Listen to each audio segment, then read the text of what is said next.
Come മിൻ ഫിഅത്തിൻ ഖലീല വലബത് ഫിഅതൻ കസീറതൻ ബിഇദ്നില്ലാഹ് വല്ലാഹു മഅസ്സാബിരീൻ.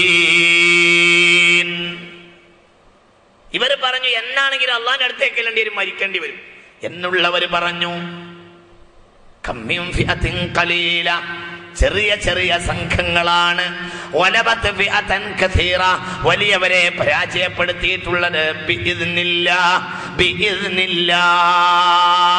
അള്ളാഹുവിന്റെ സഹായം ഉണ്ടായപ്പോൾ അള്ളാഹു നമുക്ക് തൗഫീഖ് ചെയ്യട്ടെ. അപ്പൊ ഇവിടെ വിഷയം എവിടെയാണെന്നറിയോ? എവിടെയാ?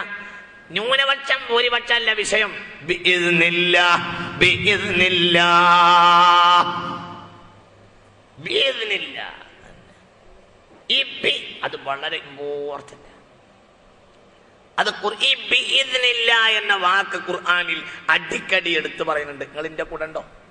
അതിന്റെ കൂടെ ഉണ്ടോ? ഉബ്രിഹുൽ അക്മഹ വൽ അബ്റസ വഉഹയിൽ മൗതാ ബിഇദ്നില്ലാഹ്. ചത്തവരെ ഞാൻ ജീവിപ്പിച്ചു തരാം ബിഇദ്നില്ലാഹ്. ആര് പറഞ്ഞു? സയ്യിദുനാ ഈസ. ഉറക്കം കൊണ്ട് പറഞ്ഞേക്ക് സയ്യിദുനാ ഈസ.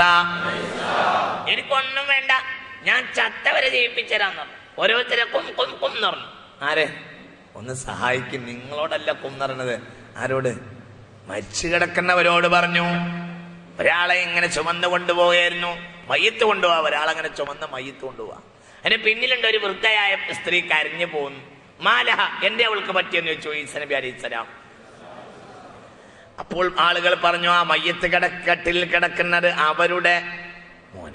ആകണ്ടായിരുന്നത് ഒരു മകൻ, അത് മരിച്ചുപോയി, അതിന്റെ പേരിൽ കരയാണെന്ന് പറഞ്ഞു.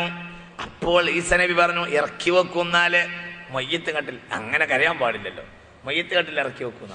ആ ഒന്ന് സഹകരിക്ക്, ഇറക്കി വെച്ചു. എന്തൊരു രസമുള്ള സംഭവമാണ്. അവിടെയൊക്കെ ചിന്തിക്കണം. ഇറക്കി വെച്ചു. എണീക്കൊടുന്നതാണ്. ആരോട്? കഫനിലൊക്കെ കിടക്കുന്നവനോട് എണീക്കാൻ പറഞ്ഞു. അയാൾ കഫനെയൊക്കെ പൊട്ടിച്ചിട്ട് അപ്പോൾ ആളുകൾ ചോദിച്ചു. അപ്പോൾ ഈസാ നബി ചോദിച്ചു, അയിനസിയാബ്, വസ്ത്രം വേഗം കൊണ്ടുവരും, വേഗം കൊണ്ടുവരും. അവൻ കഫനിലാ കിടക്കുന്നത്, അവന്റെ വസ്ത്രം കൊണ്ടുവരും പറഞ്ഞു. ആളുകൾ ഓടിയിട്ട് എവിടുന്നോ കുറെ വസ്ത്രം കൊണ്ടുവന്നു. ഫലബിസത്തിയാബ, വസ്ത്രമൊക്കെ എടുത്തു. ഫഖാമ മിനസ്സരീരി, കട്ടിലിൽ നിന്ന് എണീറ്റ് നിന്നു. റജഅ ഇലാ അഹ്ലിഹി, സ്വന്തം കുടുംബത്തിലേക്ക് മടങ്ങിപ്പോകാൻ ഒരുങ്ങിയപ്പോൾ നാട്ടുകാർ പറഞ്ഞു, അങ്ങനെ പോകരുത്. യഹ്മിലുസ്സരീറ, ഈ കട്ടിലേറ്റ്. മനസ്സിലായില്ല? നല്ല വിളവാ. മനസ്സിലായി? ഇതുവരെ എന്നെ ഞങ്ങൾ ചുമന്നു കൊണ്ടുവന്നു, ഇപ്പൊ ഇവിടെ എത്തിയിട്ട് നീ തിരിച്ചു നടക്കുകയാണെങ്കിൽ അത് നടക്കില്ല. യഹ്മിലുസ്സരീർ, ഈ കട്ടിൽ ചുമക്കാൻ പറഞ്ഞു. ഫഹമലസ്സരീറ അലാ തിഖിഹി, അയാൾ കട്ടിലെടുത്തിട്ട് ചുമലിൽ വെച്ചിട്ട് വറജ ഇലാ സൗജതിഹി വഔലാദിഹി, അയാൾ സ്വന്തം ഭാര്യ മക്കളിലേക്ക് ഈ കട്ടിലും ചുമന്ന് ചിരിച്ചങ്ങനെ നടന്നു. അവിടെ എന്താ പറഞ്ഞത്? വഉബ്രിഹുൽ അക്മഹ വൽ അബ്റസ വഉഹയിൽ മൗതാ ബിഇദ്നില്ലാഹ്, ബിഇദ്നില്ലാഹ്. ഇവിടെ വിഷയം ന്യൂനപക്ഷത്തിൻ്റെതല്ല, അത് പത്രക്കാരുടെ ഭാഷയാണ്, അത് കമ്മീഷന്റെ ഭാഷയാണ്, അത് പത്രക്കാരുടെ ഭാഷയാണ്. അതല്ല സത്യം. പത്രക്കാരുടെ ഭാഷയല്ല സത്യം. പത്രക്കാരുടെ ഭാഷ എന്ന് പറയുന്നത് സത്യത്തിൽ ആധുനികമായ ചില എസ്റ്റാബ്ലിഷ്മെന്റുകൾക്കനുസരിച്ചാണ് അവർ പറയുന്നത്. ആധുനികമായ ചില സ്ഥാപനവൽക്കരണങ്ങളാണ് അതിന്റെ പിന്നിലുള്ളത്. ഇത് ആധുനികമായ നിർവചനമല്ലല്ലോ. ഇസ്ലാമികമായ കാര്യങ്ങൾ ആധുനിക നിർവചനങ്ങളിൽ ഒതുങ്ങൂലല്ലോ. അല്ലദീന യുഅ്മിനൂന ബിൽ ഗൈബ് വയുഖീമൂനസ് സ്വലാഹ് വമിമ്മാ റസഖ്നാഹും യുൻഫിഖൂൻ വല്ലദീന യുഅ്മിനൂന ബിമാ ഉൻസില ഇലൈക വമാ ഉൻസില മിൻ ഖബ്ലിക وبالآخرة هم يوقنون أولئك على هدى من ربهم وأولئك هم المفلحون. അവിടെ വിഷയം ഭൗതികമല്ല. ഭൗതികമായ ഒരു ഡെഫിനിഷനും ഇത് നൽകാൻ കഴിയില്ല. അതിനൊക്കെ അതീതമാണ് ബഹുമാനപ്പെട്ട ദീൻ. അല്ലാഹു നമുക്ക് ബോധം നൽകട്ടെ.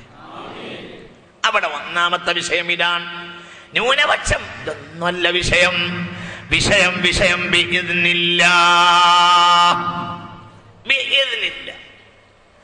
ഏകനായി വന്ന മുഹമ്മദ് നബി സ്വല്ലല്ലാഹു അലൈഹി വസല്ലം എങ്ങനെയാ റസൂലുള്ളാഹിനെ കുറിക്കുന്ന ആയത്ത് എങ്ങനെയാ? ഇന്നാ യാ അയ്യുഹൻ നബിയു ഇന്നാ അർസൽനാക ഷാഹിദൻ വ മുബശ്ശിറൻ വ നദീറ ബിഇذنിഹി വദാഇയൻ ഇലല്ലാഹി ബിഇذനിഹി. ഉറങ്ങരുത്. വദാഇയൻ ഇലല്ലാഹി ബിഇذനിഹി യാ അയ്യുഹൻ നബിയു ഇന്നാ അർസൽനാക ഷാഹിദൻ വ മുബശ്ശിറൻ വ നദീറ വദാഇയൻ ഇലല്ലാഹി ബിഇذനിഹി. അല്ലാഹുവിന്റെ സഹായം, അള്ളാന്റെ സഹായമാണ് വിഷയം. അത് നിലച്ചു പോയാൽ പിന്നെ ഒരാൾക്കും ജയിക്കാൻ കഴിയില്ല. അതുണ്ടായാലോ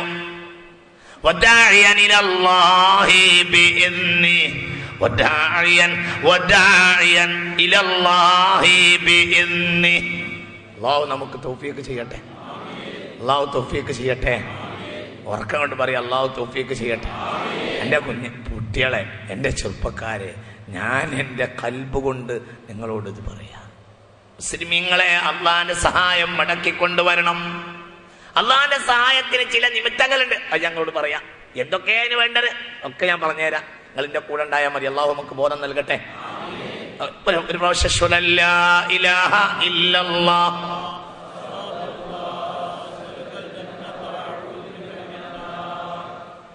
ലാ ഇലാഹ ഇല്ലല്ലാഹ്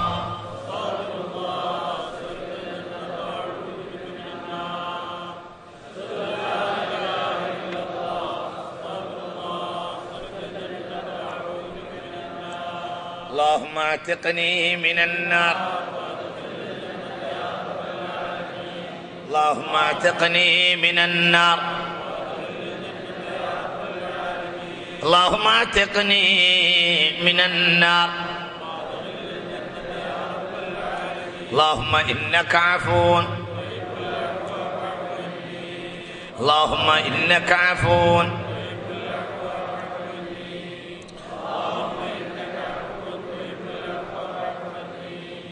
ചെറുപ്പക്കാരെ, ഈ ഇതിൻ്റെ ഉള്ളിൽ നമ്മളല്ലേ ഉള്ളൂ. ഇവിടെ നിങ്ങൾ ചിന്തിക്കണം. കൽബിൻ്റെ ഉള്ളിലേക്ക് റമളാൻ പോവുക. റമളാനിൽ സീല് വെക്കി. ഈ ആയത്ത് സീല് വെക്ക്. ഇനി പറയുന്നത് ഫഹസമുഹും ബിഇذനില്ലാഹ് വഖതല ദാവൂദു ജാലൂത്ത്. നിങ്ങൾ മനസ്സിലാക്കി എന്തൊരു വർത്താന. ബിഇذനില്ലാഹ് കം മിൻ ഫിഅത്തിൻ ഖലീല വലബസ ഫിഅതൻ കസീറതൻ ബിഇذനില്ലാഹ്. അല്ലാഹുവിന്റെ സഹായം ഉണ്ടെങ്കിൽ ന്യൂനപക്ഷം എന്നതൊരു വിഷയമേ ഒരിക്കലും അതൊരു പ്രശ്നം. അല്ലാഹുവിന്റെ സഹായം ഉണ്ടെങ്കിൽ എന്താ അടുത്ത വാക്ക്? 313 ആളുകൾ നോക്കിയിരുന്നൊന്നുമില്ല. അവര് വേഗം യുദ്ധക്കളത്തിലേക്ക്. എത്ര ആളുകൾക്കെതിരെ? 2 ലക്ഷത്തോടെതിരെ. യുദ്ധത്തിലിറങ്ങിയപ്പോഴോ അവർ പറഞ്ഞു ഫലമ്മ ബറസൂലി ജാലൂത വജുനൂദി. യുദ്ധക്കളത്തിലേക്ക് ഇറങ്ങിച്ചെന്നു. 2 ലക്ഷത്തോട് ഫേസ് ടു ഫേസ് കണ്ടു. ഫലമ്മ ബറസു ജാലൂത വജുനൂദി. ജാലൂത്തിന്റെ ഗോളിയാത്തിന്റെ 2 ലക്ഷത്തോളം വരുന്ന പടയോടിവർ ഫേസ് ടു ഫേസ് നിന്നപ്പോൾ അവർ പറഞ്ഞു റബ്ബനാ അഫ്രിഗ് അലൈനാ സബ്റ വസബ്ബിത് അഖ്ദാമനാ വൻസുർനാ അലൽ ഖൗമിൽ കാഫിരീൻ. അല്ലാഹുവേ ഇന്നനെ ഞങ്ങൾക്ക് ക്ഷമ ചൊരിച്ചു തരണമേ. ഞങ്ങൾ 313 ഞങ്ങളെ ശത്രുവോ. കുറച്ചൊന്നും നന്നാ പോരാ, എല്ലായിടത്തും ക്ഷമ തരണേ എന്നാണ് ആയത്ത്. ഇവിടെ ക്ഷമ ചൊരിച്ചു തരണം ആയത്ത്. മനസ്സിലായില്ല ഇവിടെ. കാരണം കുറച്ചൊന്നും ക്ഷമ തന്നാലുകൊണ്ട് ഇന്നത്തെ പ്രശ്നം ഒന്ന് സഹകരിക്കും മനുഷ്യന്മാരെ. ഇന്ന് കുറച്ചൊന്നും ക്ഷമ നീ തന്നുകൊണ്ട് പ്രശ്നം ഇന്ന് പരിഹരിക്കൂല. ഇന്ന് ചൊരിച്ചു തരണം. നോക്കണം, അങ്ങനെയാ വാക്ക്. ഇല്ലേ? കണ്ടില്ല നിങ്ങൾ. നോക്കൂ നിങ്ങൾ.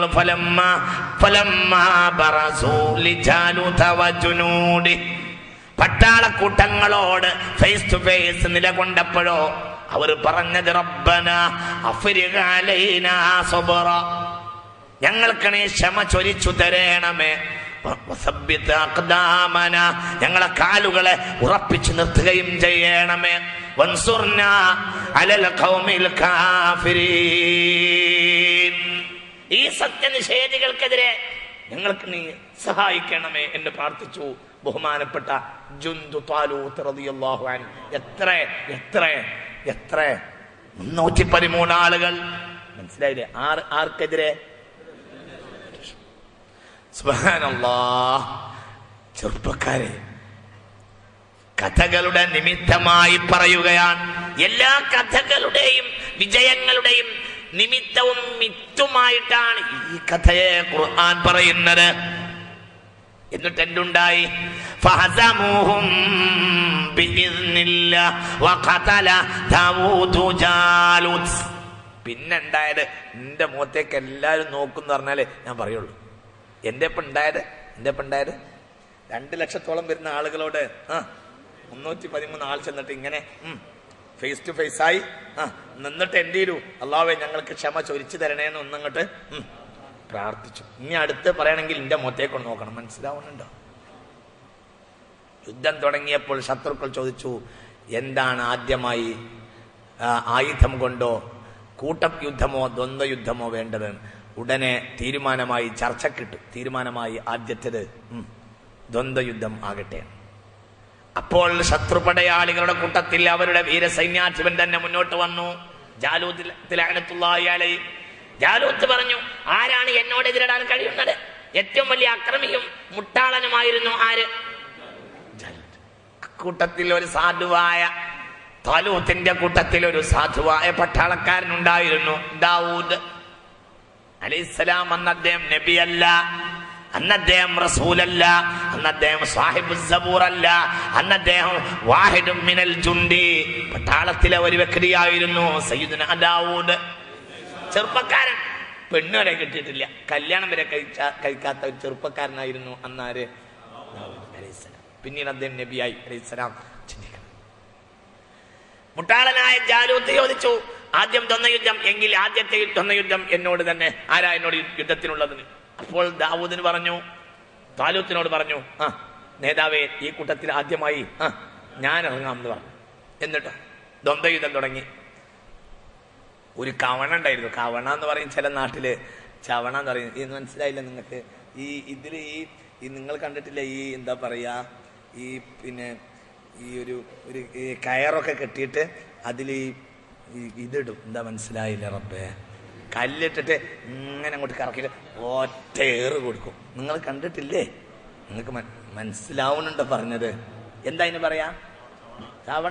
കവണ എന്ന് പറയും. കോഴിക്കോട് ഭാഗത്ത് കവണ എന്നറിയും. അങ്ങനെയാണ്, അങ്ങനെ അതിന്റെ സ്വഭാവമാണല്ലോ.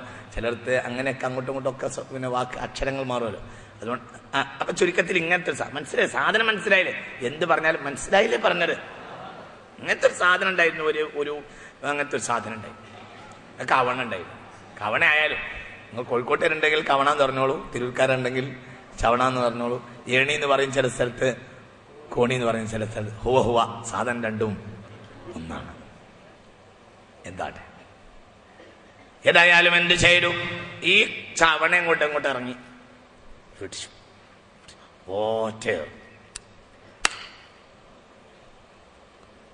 ഏറ് കിട്ടിയ ദാവൂദ് യുദ്ധം തുടങ്ങി. എന്തായിരുന്നു യുദ്ധം? ഇതുകൊണ്ട് പിടിച്ചു കുലുക്കിയിട്ട് ഓന്നാട് ഏറാണ്ട് കൊടുത്തു. ഏറ് നേരെ ജാലൂത്തിന്റെ നെറ്റിത്തടത്തിൽ കൊള്ളുകയും അവിടെ കിടന്നിട്ടാണ് ചാവുകയും ചെയ്തു. ആര്? ജാലൂത്ത്. 2 ലക്ഷത്തിന്റെ സൈന്യാധിപൻ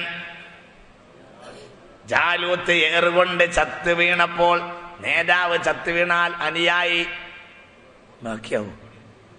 فهزموهم بإذن الله وقتل داوود جالوت. فهزموهم بإذن الله وقتل داوود جالوت. അവിടെ ആവർത്തിച്ചു ആ വാക്ക്.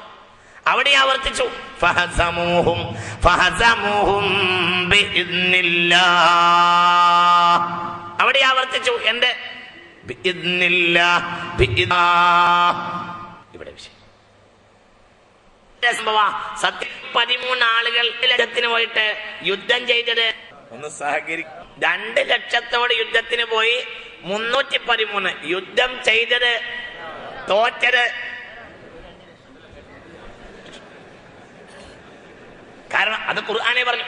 ഖുർആൻ ജാലൂത്തിനെ തോൽപ്പിച്ചു എന്നല്ല പറഞ്ഞത്. ഫഹസമൂഹും ഫഹസമൂഹും ആ 2 ലക്ഷത്തെ ഓട്ടി ഇന്നില്ല ഒരാൾ ോടുകൂടെ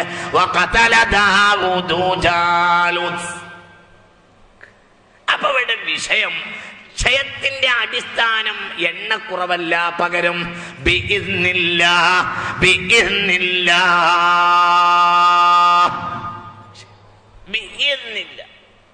അല്ലാഹുവിന്റെ സഹായം നിലച്ചുപോയാൽ ഒരു സമൂഹത്തിനും പിന്നെ ഉദ്ധാനത ഉണ്ടാവില്ല. അതുണ്ടാവില്ല. ചെറപ്പറ എന്ന് പറയുന്ന പ്രസംഗന്മാരുണ്ടാവും. നല്ല നല്ല പ്രസംഗങ്ങളും എഴുത്തുകളും ലേഖനങ്ങളും ഒക്കെ ഉണ്ടാവും. നല്ല നല്ല സദസ്സുകൾ ഉണ്ടായേക്കാം, എല്ലാം ഉണ്ടാവും. ഒട്ടയടക്കാൻ ശ്രമിക്കുന്ന ആത്മീയ ചൂഷണങ്ങൾ ഉണ്ടായേക്കാം. ഓട്ടയടക്കാൻ ശ്രമിക്കുന്ന ആത്മീയ ചൂഷണങ്ങൾ അതൊക്കെയാണല്ലോ ഇന്ന് ദിവ്യമായ മതസദസ്സുകൾ എന്ന് പറയുന്നത്. ആത്മീയതയെ മനുഷ്യൻ ചൂഷണം ചെയ്യുകയാണ്. എന്നിട്ട് മനുഷ്യൻ സ്വന്തം നഷ്ടപ്പെടുന്ന നാണത്തിനും അഭിമാനിക്കുകയാവുന്നു. നവോത്ഥാന പ്രക്രിയ എന്നതിന്നത് ആത്മീയ ചൂഷണം. അവിടെയൊക്കെ മനുഷ്യൻ സ്വയം നാണത്തിൽ അഭിമാനിക്കുകയാണ്. വളരെ ചിന്തിക്കണം. ഞാൻ വിശദീകരിക്കുന്നില്ല. ഇവിടെ വിഷയം ഫഹസമൂഹും ബിഇദ്നില്ലാഹ് വഖതല ദാവൂദു ജാലൂത്ത് وآتاه الله الملك والحكمة وعلمه مما يشاء ولولا دفع الله الناس بعضهم ببعض لفسدت الأرض. അല്ലാഹു ചിലരെ കൊണ്ട് പ്രതിരോധിച്ച് ഈ ഭൂമിയെ നിലനിർത്തുമെന്ന് പറയുന്നു. അല്ലാഹു നമുക്ക് തൗഫീഖ് ചെയ്യട്ടെ. അല്ലാഹു തൗഫീഖ് ചെയ്യട്ടെ. അല്ലാഹു തൗഫീഖ് ചെയ്യട്ടെ. അതുകൊണ്ടല്ലേ റിബിഈ ഇബ്നു ആമിർ റളിയല്ലാഹു അൻഹു വർക്കം കൊണ്ട് പറയേ റളിയല്ലാഹു അൻഹു റിബിഈ ഇബ്നു ആമിർ റളിയല്ലാഹു വർക്കം കൊണ്ട് പറയേ റിബിഈ ഇബ്നു ആമിർ. എന്താ നിങ്ങൾക്കറിയോ ആ മനുഷ്യനെ? നിങ്ങൾക്കറിയോ? ഇസ്ലാമിന്റെ പേർഷ്യക്കാരനായ സൈന്യാധിപനോട് പേർഷ്യയുടെ സർവ്വസൈന്യാധിപനായ റുസ്തുമിന്റെ കൊട്ടാരത്തിലേക്ക് സന്ധി സംഭാഷണത്തിന് പോയത് മഹാന്മാരായ സ്വഹാബികളിൽ ഏറ്റവും സാധുവായ റിബിഈ ഇബ്നു ആമിർ ആയിരുന്നു. കുപ്പായം പിഞ്ഞിയത് പേർഷ്യൻ സേനാനായകനോട് സംസാരിക്കാൻ രാജകൊട്ടാരത്തിലെ ഏറ്റവും സമുന്നതനായ രാജാവ് കഴിഞ്ഞാൽ ഏറ്റവും അതിപ്രധാനിയായിരുന്നല്ലോ റുസ്തും. പേർഷ്യൻ സേനാധിപതിയായ റുസ്തുമിനോട് ചർച്ചയ്ക്ക് വേണ്ടി മുസ്ലിം ജനങ്ങളെ പടയെ ക്ഷണിച്ചപ്പോൾ ചർച്ചയ്ക്ക് വേണ്ടി പ്രതിനിധിയായി പോയത് റിബിഈ ഇബ്നു ആമിർ. ഉറക്കുണ്ട് പറഞ്ഞാലേ ഞാൻ എന്റെ അപ്പുറം പറയുള്ളൂ. എന്താ രോമങ്ങനെ എണീക്കണം ആ മനുഷ്യനെ പറയും. കൈതപ്പുറത്ത് പോയതോ കൈതപ്പുറത്ത് പേർഷ്യൻ സേനാനായകനായ റുസ്തുമിന്റെ കൊട്ടാരത്തിലേക്ക് പോയി. പേർഷ്യയിൽ സാധാരണ പട്ടാളക്കാർ പോലും കഴുതയെ ഉപയോഗിക്കുകയില്ല. മനസ്സിലായില്ല? നിങ്ങൾ ഉറങ്ങുന്നുണ്ടാ? പേർഷ്യയിലെ സാധാരണ പട്ടാളക്കാർ പോലും കഴുതയെ ഉപയോഗിക്കൂല. പേർഷ്യൻ സേനാധിപതിയുടെ അരികിലേക്ക് മുസ്ലിം ഭാഗത്തെ പ്രതിനിധി പോവാ. എങ്ങനെ പോയി? കൈതപ്പുറത്ത് പോയി. അവിടെ ചെന്നപ്പോ ഈ കൈതപ്പുറത്ത് ചെന്ന ഈ മനുഷ്യനെ കണ്ടപ്പോ പറഞ്ഞു, നിങ്ങൾക്ക് വേണ്ടത്ര മുതൽ തരാ, പൊയ്ക്കോളൂ മദീനയിലേക്ക്. അപ്പോൾ പറഞ്ഞു, ഞങ്ങൾക്ക് നിന്റെ മുതലെന്തിനാ? ഞങ്ങൾ മുതലിന് വേണ്ടി വന്നതല്ല.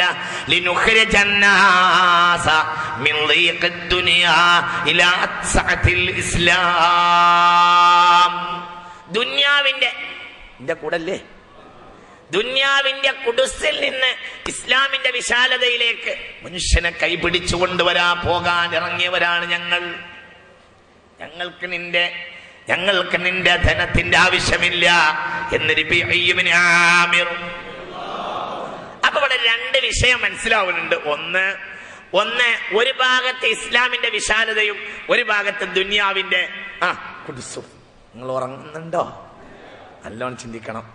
അക്കാലത്തെ സ്വഹാബികൾ ഇറങ്ങിയത് ദുന്യാവിന്റെ കുടുസിൽ നിന്ന് ഇസ്ലാമിന്റെ വിശാലതയിലേക്ക്. അപ്പൊ ഒരു കാര്യം മനസ്സിലാവുന്നുണ്ട്, രണ്ടും കൂടെ ഒരുമിച്ച് വിടൂല. ഏതാ രണ്ടും കൂടെ? ദുന്യാവിന്റെ കുടുസും ഇസ്ലാമിന്റെ വിശാലതയും കൂടെ ഒരുമിച്ച്. അതൊരുമിച്ച് കൂട്ടാനുള്ള ശ്രമമാണ് ഇന്ന് നമ്മുടേത്. നടപ്പില്ല. മനസ്സിലായില്ല നിങ്ങൾക്ക്? നമ്മൾ ഞാനിന്മേൽ കളി കളിക്കുകയാണ്. എന്താ നമ്മൾ നാണിന്മേൽ കളി? നമുക്ക് ദുനിയാവിന്റെ കുടുസും വേണം, ഇസ്ലാമിന്റെ വിശാലത വേണം. നടക്കൂല. തിരൂർക്കാരെ ഷോപ്പിംഗ് കോംപ്ലക്സുകൾ ഉണ്ടാവും. കോട്ടക്കലങ്ങാടിയിൽ കാണുന്നത് പോലെ ഓരോ വലിയ വലിയ പീടികയുടെ മുന്നിലും വലിയ കമാനങ്ങൾ ഉണ്ടാവും. അതിനൊക്കെ നാഗരികത എന്ന് പറയുകയാണെങ്കിൽ അതുണ്ടാവും. അല്ലാതെ നടപ്പില്ല.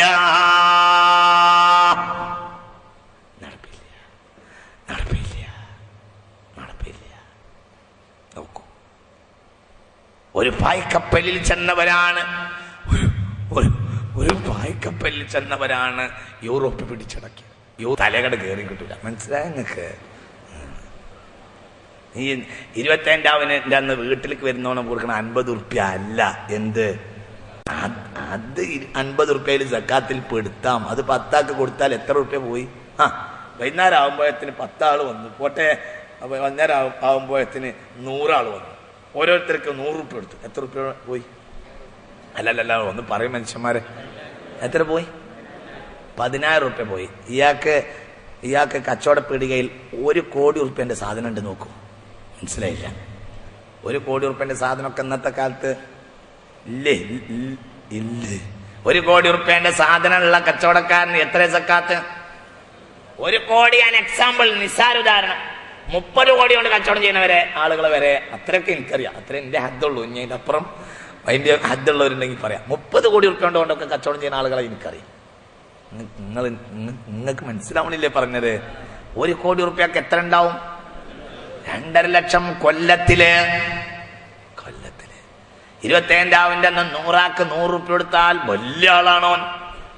വരുന്നവർക്ക് മുഴുവനും 100 ആളൊന്നും പെന്റെ അടുക്ക് വരില്ല. ആർക്കാ പെന്റെ അടുക്ക് നടക്കുന്ന പണി? 100 ഉറുപ്പ്യ ഓരോരുത്തർക്കാണ് കൊടുത്താൽ തന്നെ 10,000 ഉറുപ്പ്യ വേണ്ടി വന്നുള്ളൂ. ഒരു കെട്ട് പൊട്ടിച്ചു, അതാണ് തീർന്നു. എന്നിട്ട് വലിയ ആളായി. ഈ ആളാവുന്ന പരിപാടി കൊണ്ട് സ്വീകരിക്കുകയില്ല. എന്റെ മുഖത്തേക്ക് കണ്ണുരുട്ടി നോക്കിയിട്ട് ഇന്നെ പേടിപ്പിച്ചിട്ട് കാര്യമില്ല. കുറെ തല കാണുന്നുണ്ട് ഞാൻ. ഇനി 6 ഊസൻ ഒരേ തല എന്നെ നോക്കി പേടിപ്പിക്കണത് ഞാൻ കാണുന്നുണ്ട്. അതുകൊണ്ട് പ്രശ്നം പരിഹരിക്കൂല. ഞാനല്ലല്ലോ അവിടെ തൂക്കണ ആള് വേറെ അല്ലേ. എന്റെതും നിങ്ങളതൊക്കെ തൂക്കണ ആള് വേറെയാണ്. ആയിട്ട് കൊടുക്കണം. പോക്കറ്റിന് ഉറുപ്പ്യായിട്ട് കൊടുക്കണം. അല്ലാതെ സ്വർഗം കിട്ടണ മൂക്ക് കൂടി ഊതിയിട്ട് സ്വർഗം കിട്ടണ പരിപാടി ഇല്ല. അല്ല, വെറും ആയത്തുൽ കുർസി ഓതിയിട്ട് സ്വർഗം കിട്ടുന്ന പരിപാടി ഞാനങ്ങനെ കണ്ടിട്ടില്ല. വേറെ മൂല്യന്മാരുണ്ടെങ്കിൽ അവരോട് ചോദിച്ചു നോക്കി. എനിക്കറിയൂല. വേറെ ആരുണ്ട് പറഞ്ഞേക്ക്. അതൊക്കെ നല്ല പണിയാ. നിസ്കാരം നല്ല പണിയാണ്, ഖുർആനോത്ത് നല്ല പണിയാ. പക്ഷേ ഏറ്റവും പ്രധാനം ഇതാണ്. അങ്ങനെയാ ഹബീബായ റസൂലുള്ളാഹി പറഞ്ഞു,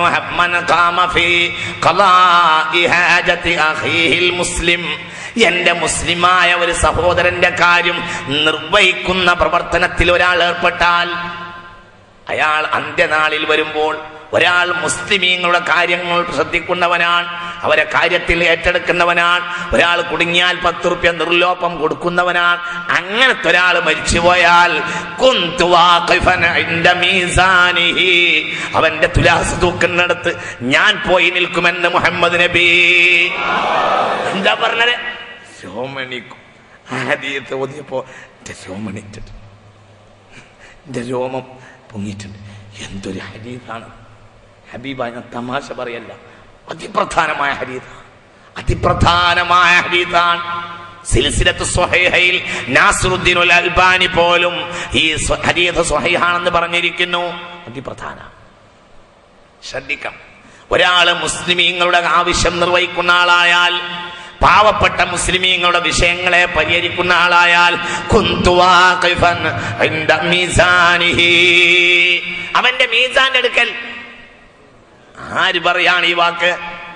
ഹബീബായ മുഹമ്മദ് നബി, ഹബീബായ മുഹമ്മദ് നബി. എന്റെ അർത്ഥം പിന്നെ നിസ്കാരം നോമ്പ് വേണ്ടെന്നല്ല, ഒക്കെ വേണം. പക്ഷെ അതുകൊണ്ട് മാത്രം നമ്മളെപ്പോലെ കഴിവുള്ളവരൊന്നും രക്ഷപ്പെടൂല. നമുക്കൊക്കെ ഒരു യോഗ്യത അല്ലെങ്കിൽ ഒരു യോഗ്യത ഉണ്ട്. ചിലർക്ക് പണത്തിന്റെ യോഗ്യത, ചിലർക്ക് ഇൽമിന്റെ യോഗ്യത, ചിലർക്ക് പണവും ഇൽമും കൂടിയ യോഗ്യത ഒക്കെ ഉണ്ട്. എല്ലാവർക്കും ഉണ്ട്, പലർക്കും ഉണ്ട്. എല്ലാം ഒക്കെ കൂട്ടിക്കോളൂ, ഇന്നടക്കം ഇത് ഉൾപ്പെടുത്തിക്കോളൂ. ഒക്കെ എല്ലാം നമ്മളൊക്കെ യോഗ്യന്മാരാണ്. വെറുതെ രക്ഷപ്പെടൂല. നാട്ടിലുള്ള പാവപ്പെട്ടവരെ പരിഗണിക്കാതെ നിന്റെ തഴമ്പ് കൂട്ടിയതുകൊണ്ട് നീ രക്ഷപ്പെടുകയില്ല. അതെല്ലാവരും ചിന്തിക്കണം. അത്തരം ആളുകൾ മുസ്ലിം സമുദായത്തിന്റെ കഷ്ടപ്പാട് കാണുകയും അവരുടെ ആവശ്യ നിർവഹണത്തിന് വേണ്ടി നടക്കുകയും ചെയ്യുന്ന ആളുകൾ.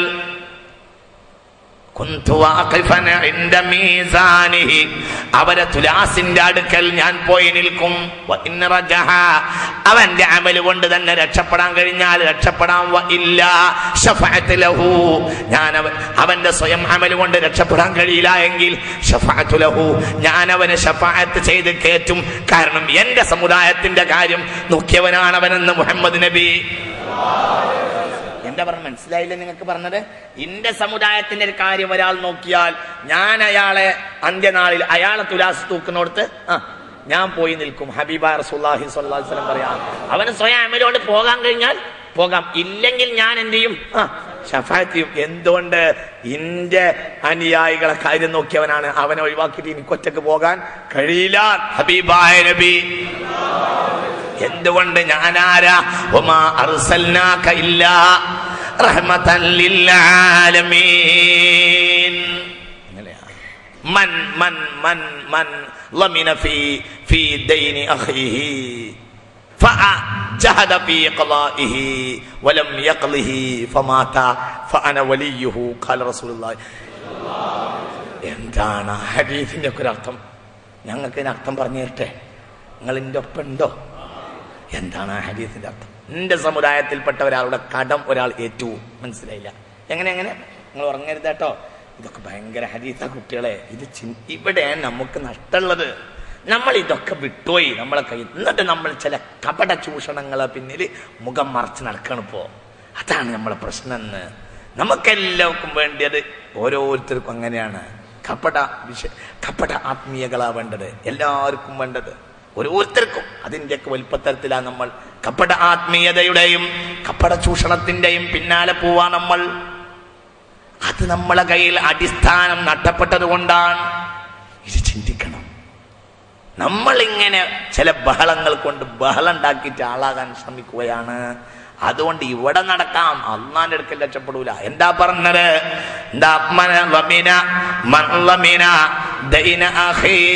മുസ്ലിം, ഒരു മുസ്ലിമായ മനുഷ്യന്റെ കടം ഒരാൾ ഏറ്റെടുത്തു. നിങ്ങൾ എന്റെ കൂടെ അല്ലേ? ഒരു മുസ്ലിമായ മനുഷ്യന്റെ കടം ഒരാൾ ഏറ്റെടുത്തു. അത് വീട്ടാൻ അയാൾ പരമാവധി പരിശ്രമിച്ചു. അതായത് ഒരാള് ഒരു 14 റുപ്യ ഒരു സ്ഥലത്ത് കൊടുക്കാണ്ട്, അത് അയാളെ വലിയ ബുദ്ധിമുട്ടി അയാളെ ഇങ്ങനെ പിടിക്കാൻ ഒരുങ്ങിയപ്പോ പറഞ്ഞു, വിടടാ ആ പൈസ ഞാൻ തരും. ഒരു മുസ്ലിമായ മനുഷ്യനാണ്, വിടടാ ആ പൈസ ഞാൻ തരും എന്ന് പറഞ്ഞു.